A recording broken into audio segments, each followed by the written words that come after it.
ని మీరు ఇంకా చూడవచ్చా నేను మాస్టర్ ని చెయ్యేస్తే దెంగే అన్ని లోపలున్న దయ్యం భయ్యవడకు బేట నేను ఉన్న వదిలే భయ్యం తెలిసి కూడా నువ్వు పెట్టుకోవద్దు కయ్యం నా మాట చాలు నిన్ను చేసేస్తారు మా టీజర్ ఓపెనింగ్ ఫ్రేమ్ లో వచ్చే వాయిస్ ఓవర్ తో అర్థమయ్యేది ఏంటంటే ఈ పెయింటింగ్ లో ఉన్న సంజయ్ దత్ క్యారెక్టర్ ఈ బంగ్లాకి రాజు అండ్ అతనికి తన ఆస్తి మీద ఎంత ఆశ అంటే అతను చనిపోయాక కూడా ఆ సంపద ఎవరి సొంతం కాకూడదని అనుకుంటాడు. అందుకే చనిపోయాక కూడా అదే బంగ్లాలో తిష్ట వేసి కూర్చున్నాడు. అండ్ ఇంకోవైపు మన డార్లింగ్ ఒక మిడిల్ క్లాస్ లైఫ్ జీవిస్తున్నాడు. చాలా రూమర్స్ ప్రకారం ఈ మూవీలో Sanjay Dutt mostly darling grandfather role play చేస్తున్నారంట. సో అలా అయితే మన డార్లింగ్ ఆ బంగ్లాకి వారసుడు అవుతాడు. సో ఆ మ్యాటరే డార్లింగ్ కి తెలిసి తన ఆస్తి కోసం ఈ బంగ్లాకి వస్తాడు అనుకుంటా. దానికంటే ముందు నిధి అగర్వాల్ తో ఒక చిన్న లవ్ ట్రాక్ ఉంటుంది. అండ్ ఐ థింక్ ఈ లుక్ డార్లింగ్ మూవీలో ఈ లుక్ కే కాల్ బ్యాక్ అనుకుంటా. అండ్ ఇక డీటెయిల్స్ విషయానికి వస్తే టీజర్ స్టార్టింగ్ లో ఈ లాక్ మీద ఒక ఐ సింబల్ ని అబ్జర్వ్ చేయొచ్చు. అండ్ దాన్ని ఈ ఒక్క ప్లేస్ లోనే కాదు రాజాసాబ్ సెట్ టూర్ వీడియోస్ లో గమనిస్తే ఈ గ్లాస్ వాల్ మీద అండ్ ఆ బంగ్లాలో ఉన్న వేరే వేరే ప్లేసెస్ లో ఉన్న పెయింటింగ్స్ లో అండ్ ఈ ఫ్రేమ్ లో మన డార్లింగ్ నిల్చున్న ప్లేస్ లో కూడా ఈ డిజైన్ సేమ్ ఐ సింబల్ లానే ఉంది. అండ్ అలాగే ఈ ఫ్రేమ్ లో Sanjay Dutt character black magic చేస్తున్న ఫ్రేమ్ లో కూడా మిడిల్ లో ఆ ఐ సింబల్ ని అబ్జర్వ్ చేయొచ్చు. సో ఈ క్యారెక్టర్ బ్లాక్ మ్యాజిక్ చేస్తాడు కాబట్టి ఆ బంగ్లా మొత్తం ఎప్పుడు తన అబ్జర్వేషన్ లోనే ఉంటుంది అన్నట్లు రిఫరెన్స్ అయి ఉండొచ్చు.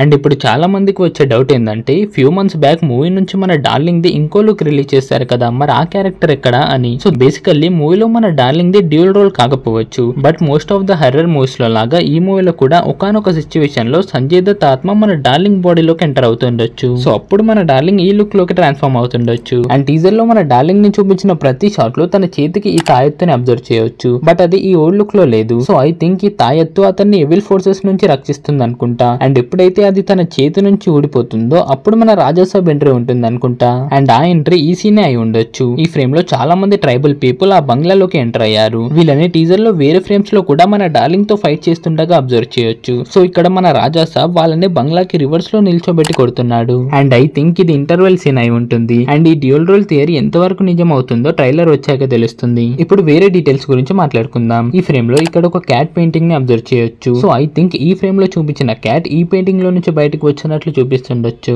అండ్ ఈ ఫ్రేమ్ లో ఇక్కడ ఒక పాట్ బ్లాస్ట్ అవ్వడం అబ్జర్వ్ చేయొచ్చు. సో ఐ థింక్ ఈ పాట్ లో ఏదో ఎవిల్ ఫోర్స్ ని బంధించి ఉండొచ్చు. అండ్ అది ఇప్పుడు విడుదల అయి ఉండొచ్చు. ఆ ఫోర్స్ ఆ రూమ్ నుంచి బయటకు రావడం ఈ ఫ్రేమ్ లో అబ్జర్వ్ చేయొచ్చు. సో ఐ థింక్ ఆ evil force Sanjay Dutt character అయి ఉండొచ్చు. అంటే ఐ థింక్ అతని ఆత్మ మూవీ స్టార్టింగ్ నుంచి ఆ పాట్ లోనే ఉండొచ్చు, అయినా కూడా ఆ బంగ్లాని కంట్రోల్ చేయగలుగుతుండొచ్చు. అండ్ ఈ సీన్ లో ఫుల్ ఫ్లెడ్జ్డ్ గా రిలీజ్ అవుతుండొచ్చు. అండ్ ఇక్కడ పియానో వాయించే సీన్ అతను రిలీజ్ అయ్యాకే అయి ఉండొచ్చు, ఎందుకంటే ఈ ఫ్రేమ్ లో అతని వెనకాల ఈ పిల్లర్స్ మీద చెట్ల వేర్లను అబ్జర్వ్ చేయొచ్చు. సో ఇది ఫ్లాష్ బ్యాక్ సీన్ అయ్యే ఛాన్స్ లేదు. నెక్స్ట్ ఈ ఫ్రేమ్ లో మన డార్లింగ్ హలో హలో బండి కొంచెం మెల్లిగా అని అనేది నిధి అగర్వాల్ తో అని వాళ్ళ ఇద్దరు వెనకాల ఉన్న సిమిలర్ బ్యాక్గ్రౌండ్స్ ని చూస్తే అర్థమవుతుంది. అండ్ నెక్స్ట్ ఈ ఫ్రేమ్ లో మన డార్లింగ్ పక్కన చిరు, అమితాబ్ అండ్ రజనీ పోస్టర్స్ ని పెట్టి ఒక చిరంజీవి, ఒక అమితాబ్ బచ్చన్, ఒక రజనీకాంత్ అండ్ ఇప్పుడు ఒక ప్రభాస్ అన్నట్లు విజువల్ రిప్రజెంటేషన్ ఇచ్చారు. అండ్ వీళ్ళు ముగ్గురు మన డార్లింగ్ ఫేవరెట్ యాక్టర్స్ అని ఒక ఇంటర్వ్యూలో చెప్పారు.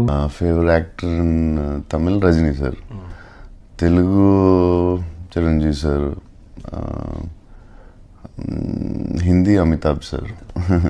ఈ ఫ్రేమ్ లో ఫారెస్ట్ లో ఒక కార్ స్పీడ్ గా వెళ్తుంది. అండ్ నెక్స్ట్ ఈ ఫ్రేమ్ లో అదే కార్ ని మన డార్లింగ్ వెనకాల అబ్జర్వ్ చేయొచ్చు. సో ఇక్కడ ఆ కార్ లో వెళ్తున్నది మన డార్లింగ్ అయి ఉండొచ్చు. అండ్ టీజర్ లో చూపించిన కొన్ని షార్ట్స్ ఫ్లాష్ బ్యాక్ అనుకుంటా. సో అందులో ఈ షాట్ లో వీళ్ళు ఒక టెంపుల్ లో పూజ చేయడానికి వెళ్తున్నారు అనుకుంటా. సో ఈ ఫ్రేమ్ లో ఈ ఆవు కళ్ళల్లో వీళ్ళ రిఫ్లెక్షన్ ని అబ్జర్వ్ చేయొచ్చు. అండ్ ఐ థింక్ వీళ్ళు రాజాసాబ్ ఫ్యామిలీ అనుకుంటా. అండ్ ఇంకో ఫ్లాష్ బ్యాక్ షాట్ లో ఇక్కడ సముద్రకని క్యారెక్టర్ పక్కన ఉన్న వీళ్ళు మన డార్లింగ్ మీద అటాక్ చేస్తున్న ట్రైబల్ పీపుల్ కి సిమిలర్ గా ఉన్నారు. సో ఐ థింక్ వీళ్ళ బంగ్లా చుట్టుపక్కల ఉన్న ఫారెస్ట్ లో నివసిస్తుంటారు అనుకుంటా. అండ్ ఆ బంగ్లా లోపలికి ఎవరు రాకుండా కాపలా కాస్తుంటారు అనుకుంటా. సో మన డార్లింగ్ వాళ్ళని దాటి బంగ్లా లోపలికి వెళ్ళాడు కాబట్టి వాళ్ళు కూడా లోపలికి వచ్చారనుకుంటా. అండ్ టీజర్ లో చూపించిన ఈ షాట్ కూడా ఫ్లాష్ బ్యాక్ షాట్ అయి ఉండొచ్చు, ఎందుకంటే ఇక్కడ ఇతని హెయిర్ బ్లాక్ కలర్ లో ఉన్నాయి. సో ఇది అతను ఇంకా కొంచెం యంగ్ ఏజ్ లో ఉన్నప్పుడు షాట్ అయి ఉండొచ్చు. అండ్ టీజర్ లాస్ట్ షాట్ లో ఇక్కడ మన డార్లింగ్ ఉన్న రూమ్ లో ఉన్న ఈ పెయింటింగ్ ని టీజర్ స్టార్టింగ్ లో ఈ ఫ్రేమ్ లో అబ్జర్వ్ చేయొచ్చు. సో ఈ ఫ్రేమ్ లో పెయింటింగ్ లో ఉన్న దీపం గ్లో అవ్వడం అబ్జర్వ్ చేయొచ్చు. సో ఇక్కడ తాత వైర్ కూరకడం వల్ల పోయిన కరెంట్ ప్రాబ్లమ్ ని ఈ బామ్మ సాల్వ్ చేస్తుంది అనమాట.